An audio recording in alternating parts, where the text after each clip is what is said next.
Hello, it's been a while since I've done any updates on the Escort, so here's a quick one. It's just been plodding along, it's quite happy lately, and I've been enjoying it. It's been dabbling with a few cars that it probably shouldn't have. One was a E220 or C220? C, I think, like those four door but they're coupe kind of shaped. Quite a new Merc. And they're like 170 horsepower diesels, and he wasn't getting away from me. It was just comical. They're like 38 grand, and I paid 300 quid for my Escort.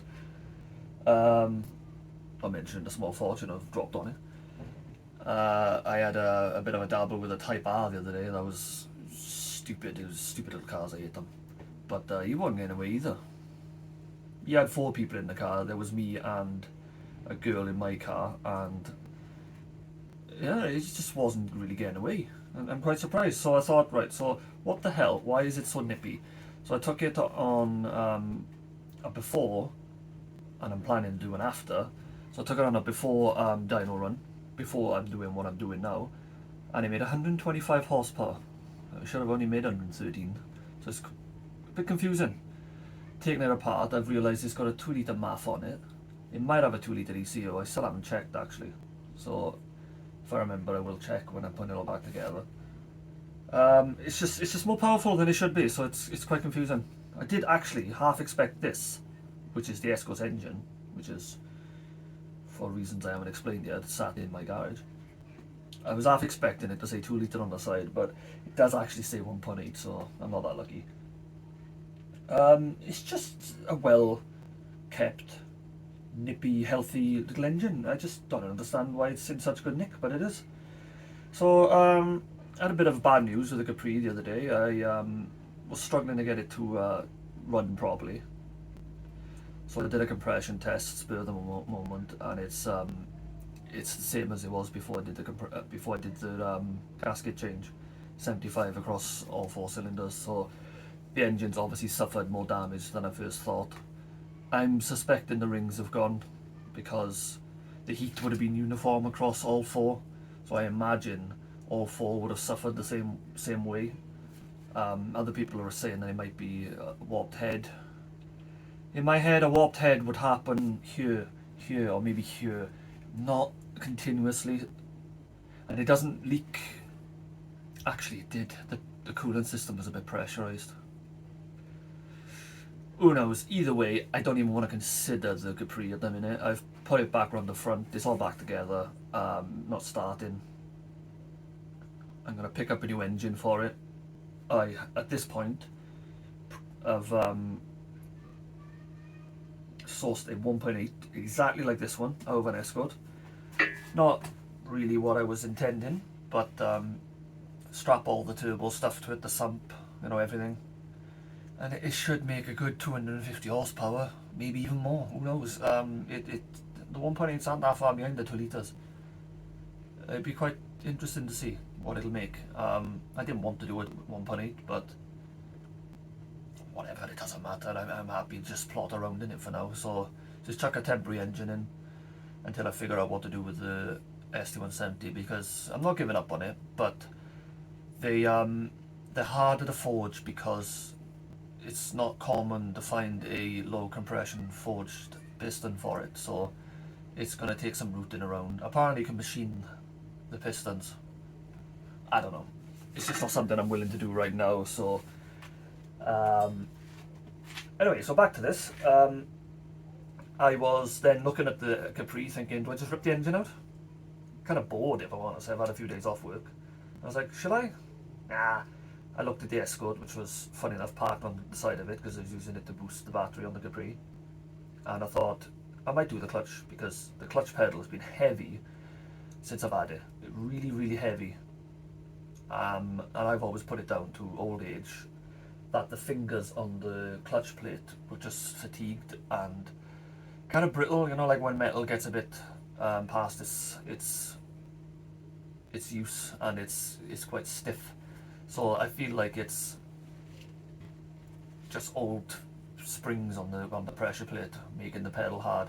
But it turns out the clutch was not far off being worn out anyway, so I've taken the clutch, the gearbox out, and then I looked at the engine and I thought, it's hanging there by a thread. It's literally, there's a couple of connections holding the intake to the wiring loom, an engine mount, and it's out itself. So I thought, oh, I may as well do that plan where I wanted to take it out and do the refresh. So that is what I'm doing.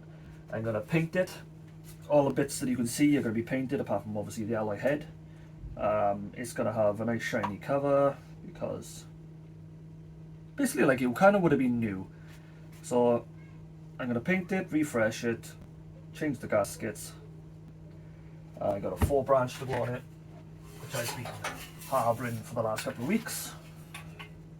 So actually off of focus, but you know, as long as it goes through the tunnel, it fits, which it does.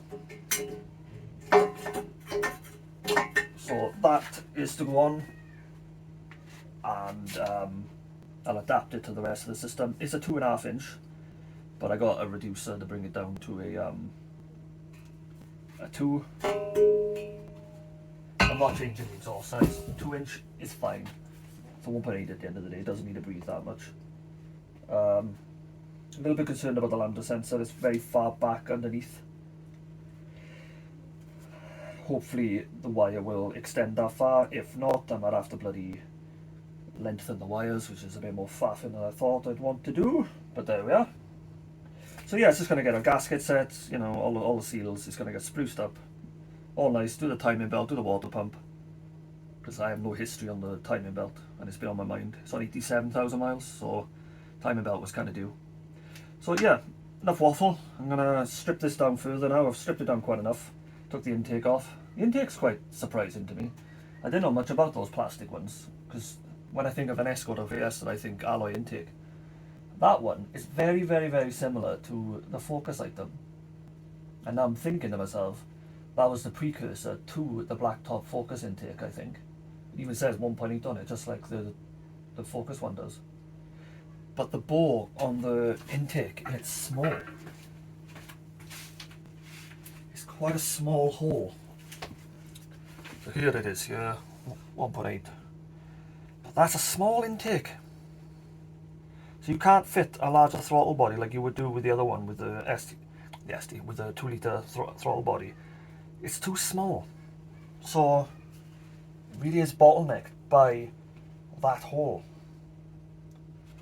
So that's a shame. There's not really any much more power to get out of it. So I'm kind of stuck to hoping that the exhaust can bump the power up. I'm hoping to get to 130, to be honest.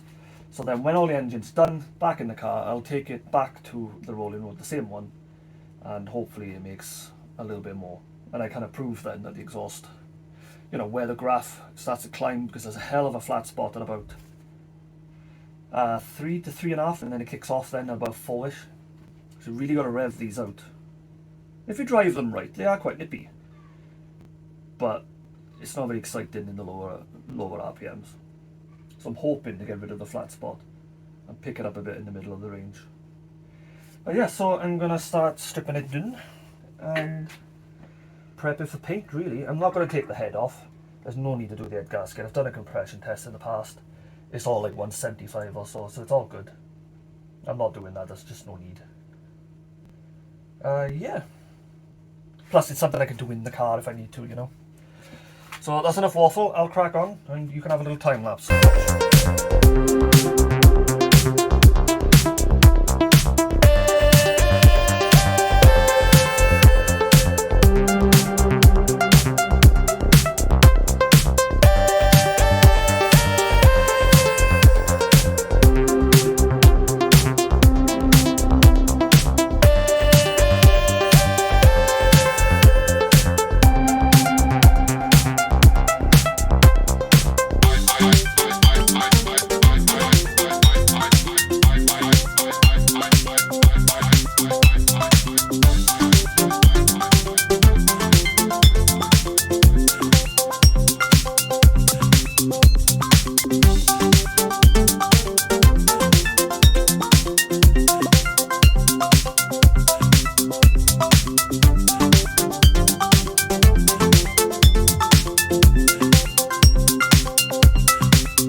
you have it. You just watched a full strip down of a Zetec engine. Doesn't matter if it's a 1.8, doesn't matter if it's a 2 litre, ST170, even the RS Duratec engine, all Zetecs. Silver top, black top. Silver top's a bit different to a black top. The sump is all one on a silver top, like you just seen. Black top, it's one bit and then a steel pan. You know, it's not much different.